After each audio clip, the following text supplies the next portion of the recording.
When a dog jumps up and licks your face, most people smile. They lean in, they laugh, they say, "Aw, he's giving me kisses." We humans believe that when a dog licks us, it's a kiss. It feels sweet, innocent, loving, but it's not a kiss.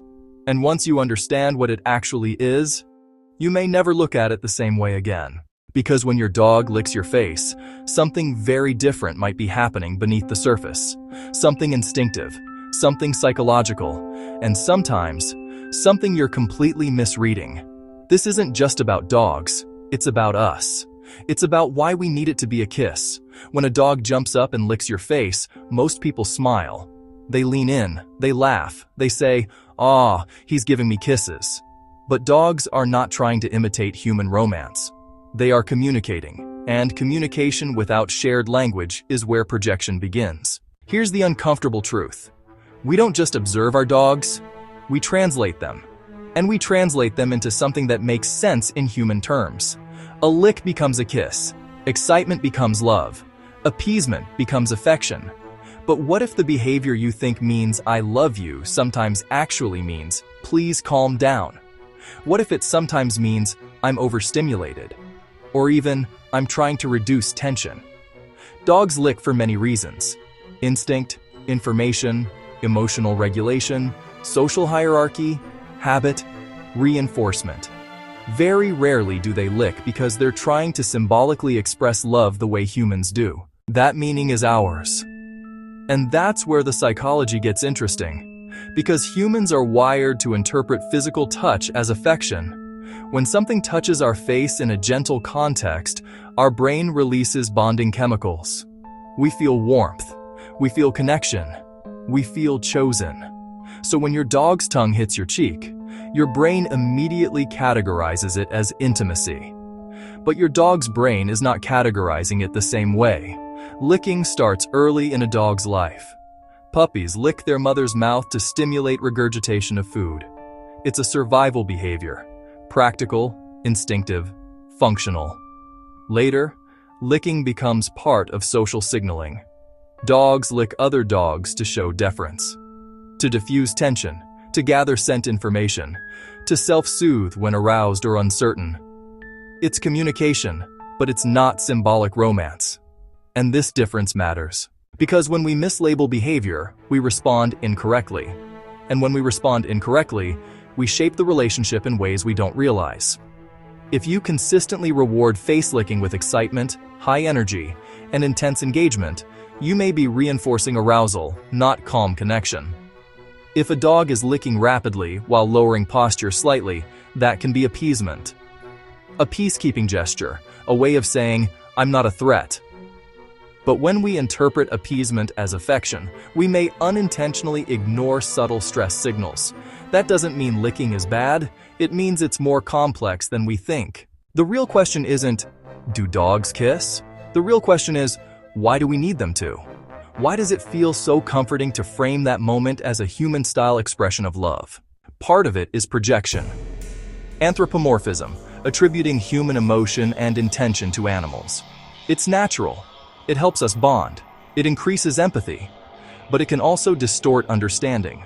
Because dogs don't love us by imitating our behaviors. They love us through safety, proximity, predictability, relaxed body language, and trust. A dog resting calmly beside you says more about attachment than 100 excited licks. And sometimes, the dogs that lick the most during greetings are the ones managing the most emotional intensity. That shift in perspective changes everything. This isn't about taking away something sweet. It's about seeing your relationship clearly. In the next part, we're going to break down the real reasons dogs lick, how to tell bonding from stress, excitement from appeasement, and how your reaction shapes what happens next. Because once you understand the difference, you won't just see licking differently. You'll see your entire interaction differently. If licking isn't a kiss, then what is it? The truth is, there isn't one answer. There are patterns, and context changes everything. The first thing to understand is that dogs don't repeat behaviors randomly. Every repeated behavior serves a purpose. It either relieves something internally, communicates something socially, or produces a result that works. Let's start with one of the most misunderstood forms of licking: appeasement. Appeasement licking usually happens during heightened emotional moments. A dog jumps up, licks rapidly, sometimes repeatedly, often with quick tongue movements and slightly lowered posture.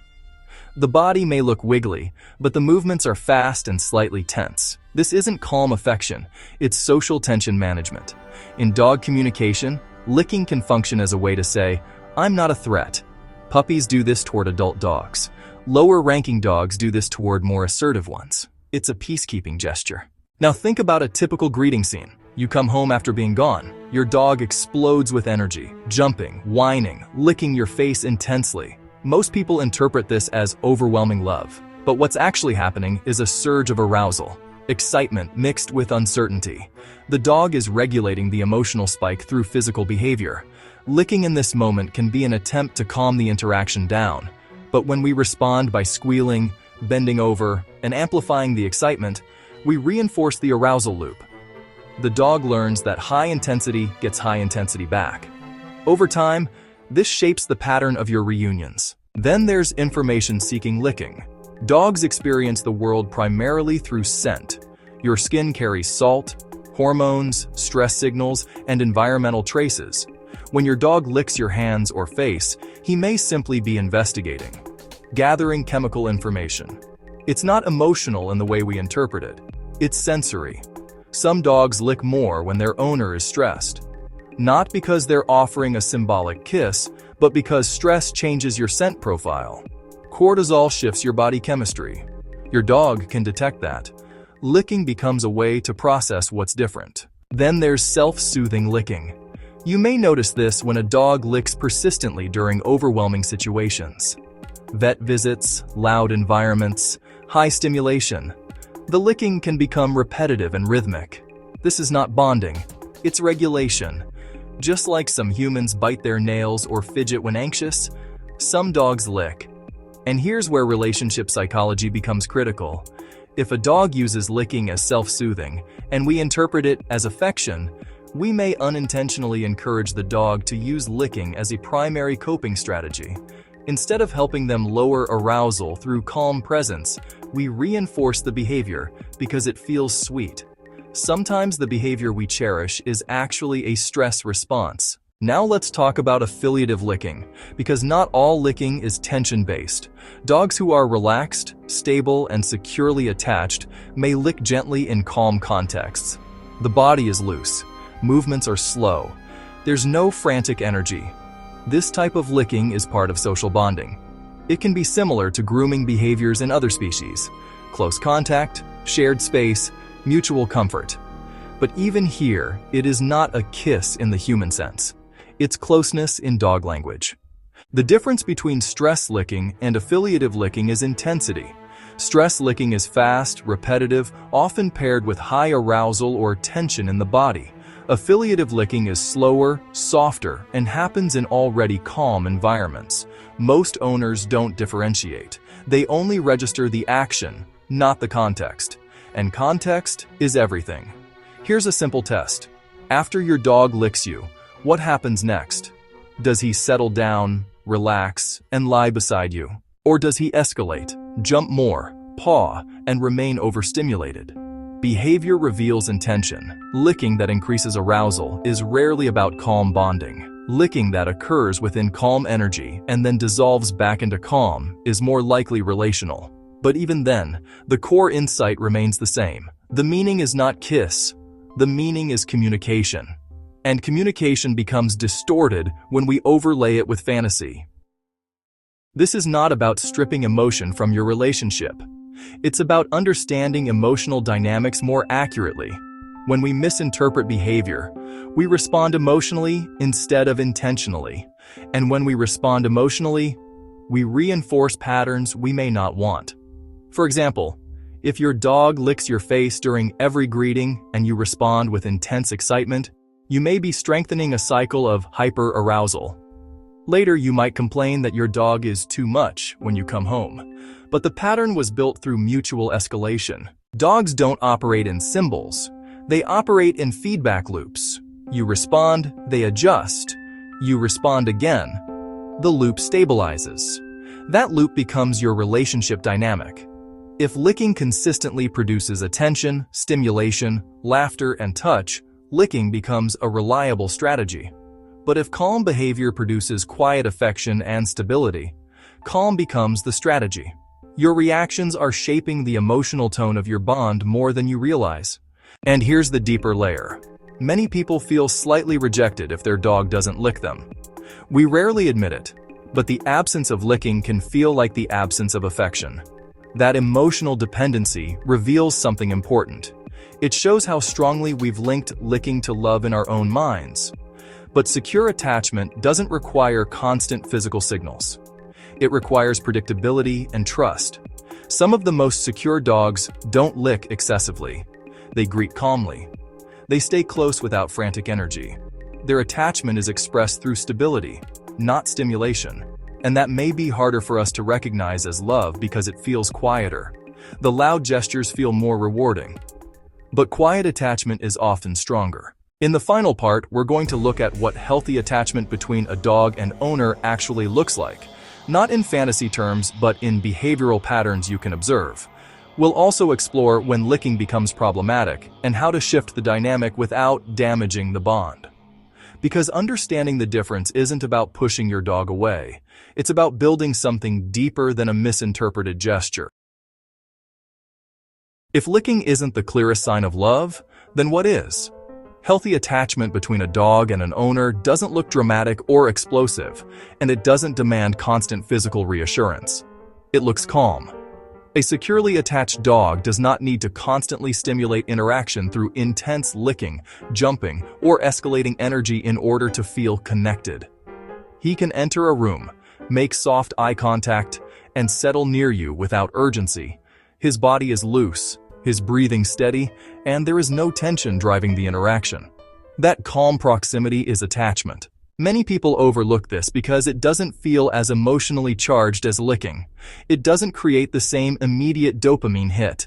It's quieter, but quiet attachment is stable attachment. When attachment is insecure, behavior becomes louder. Dogs who feel uncertain may seek reassurance more intensely. They may lick excessively, paw for attention, demand contact, or struggle to settle without physical closeness. That doesn't mean they don't love their owner. It means the emotional regulation within the relationship is not fully balanced. Licking can become a strategy for managing closeness, and sometimes it can even become compulsive. Compulsive licking shows up as repetition without clear context. The dog licks hands, arms, furniture, or even himself persistently, even when there is no greeting or emotional spike. In those cases, the behavior is less about communication and more about coping. It can be linked to anxiety, understimulation, or reinforced habit loops that have been unintentionally strengthened over time. When licking becomes excessive, the instinct is often to push the dog away or say stop, but behavior rarely changes through rejection alone. It changes when the emotional need underneath it is addressed. If licking is driven by arousal, lowering the intensity of greetings can help. Enter calmly, speak softly, avoid bending over the dog immediately, and let the first exchange of energy be grounded rather than explosive. If licking is driven by attention-seeking, reward calm behavior more consistently than licking behavior. When your dog approaches and sits quietly instead of jumping and licking, that is the moment to engage warmly. If licking is driven by anxiety, focus on predictability and routine. Dogs relax when they can anticipate outcomes. Regular feeding times, consistent walks, and calm departures and returns create emotional stability. The goal is not to eliminate licking entirely, but to understand why it's happening and shape the dynamic intentionally, because every interaction is reinforcing something. If high arousal always leads to intense engagement, arousal increases. If calm behavior leads to quiet affection and presence, calm increases. Dogs learn patterns quickly, and those patterns become the emotional tone of the relationship. Many people resist this shift because interpreting licking as a kiss feels validating. It feels like clear proof of affection, visible and immediate. Calm attachment, on the other hand, feels subtle and requires attention to nuance. But true security in a relationship, whether human or animal, rarely looks dramatic. it looks steady. A dog who trusts you doesn't need to constantly prove it. He rests near you without demand, follows you casually without panic, and greets you with joy but not chaos. That is emotional balance. And emotional balance is the real foundation of love between species. When you let go of the fantasy that licking equals kissing, you don't lose connection. You gain clarity. You stop reacting based on projection and start responding based on understanding. You begin noticing posture instead of just actions, observing energy instead of just gestures, and reinforcing calm instead of intensity. The relationship becomes quieter but deeper. The question was never whether your dog loves you. The question was how that love is expressed in dog language. When you stop translating everything into human symbols, you start seeing the signals more clearly, and once you see clearly, you respond differently. That is where real trust is built. Not in fantasy, but in understanding.